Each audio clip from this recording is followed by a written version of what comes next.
Hello and welcome to episode 2 of Cyber Wasteland. I thought this week we'd take a look at the House of Dragons series, not the book by George R. R. Martin that it's based on, but the actual series by HBO.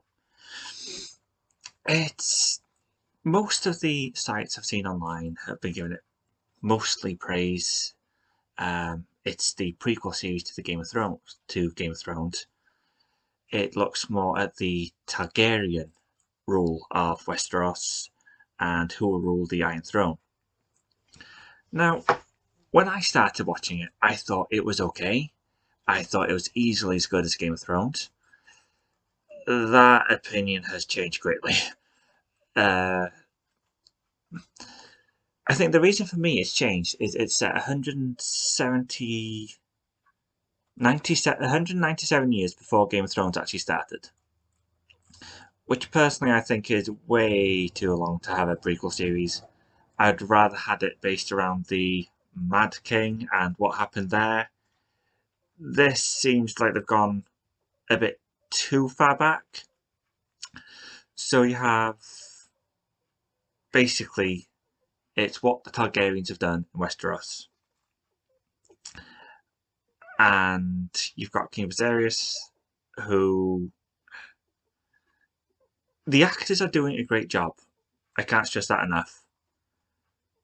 My main concern is the fact that there are so many time jumps. By the time you've actually built an interest in a character or any emotional investment in them, the show has jumped another 2-3 years.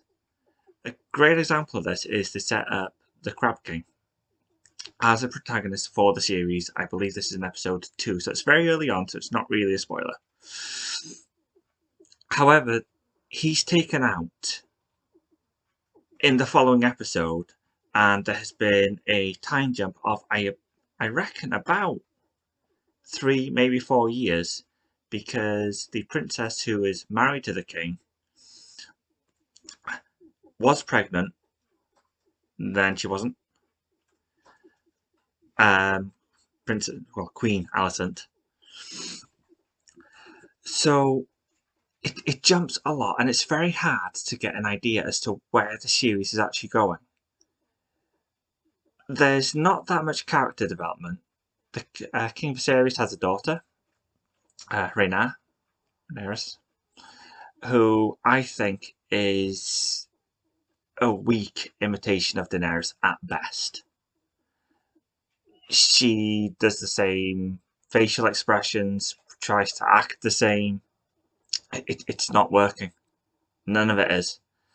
Matt Smith is also in it as Daemon, the king's brother.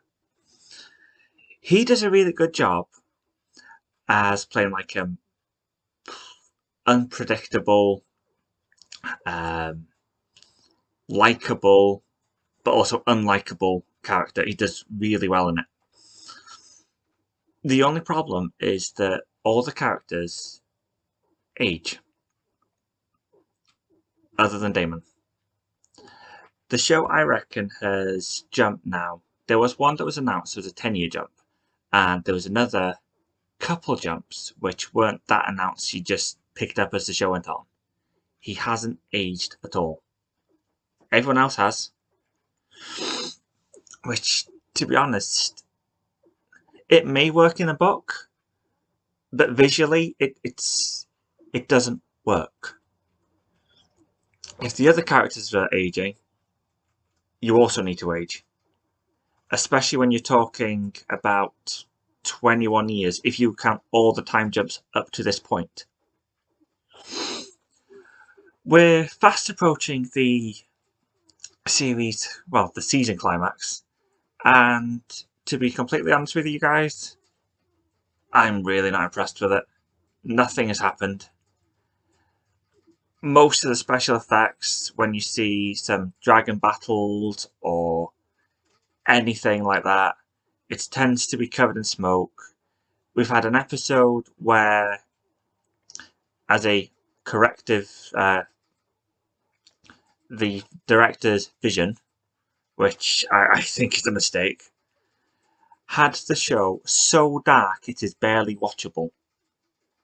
you have to either turn your settings on your TV up, or you have to have curtains completely closed, no light source whatsoever, because you cannot watch it. It's that bad. I think also the problem with House of Dragon, before we get to saying about the climax of the season, Game of Thrones was a lightning in a bottle series. Same with Walking Dead. It was a show like we had never seen before. It's too early to try and copy the same series and make it likable. Game of Thrones always had a payoff. I haven't seen a single payoff in this so far that I've actually found enjoyable. I would say Game of Thrones went to extremes on just about everything. This is so watered down. They'll have episodes saying we have an 18 age certificate, and nothing really happens. I mean, you're watching it and you're thinking, hold on, I've seen things with a 15 certificate that are way worse than this. But maybe that's the TV rating, not a cinematic rating. But anyway, as we get to the series finale, which is shown on next Monday, I don't hold that high hopes because nothing's happened. I'm not emotionally invested in any of the characters. We will be doing another show to talk about the series as a whole, more in depth as to the characters, the storyline. This is more of my impression as to what I think so far. So next week, expect a House of Dragons overview of the entire show as to story, character development, what we think of that, and also a Halloween special. So until next time, guys, thank you so much for your views. See you next time.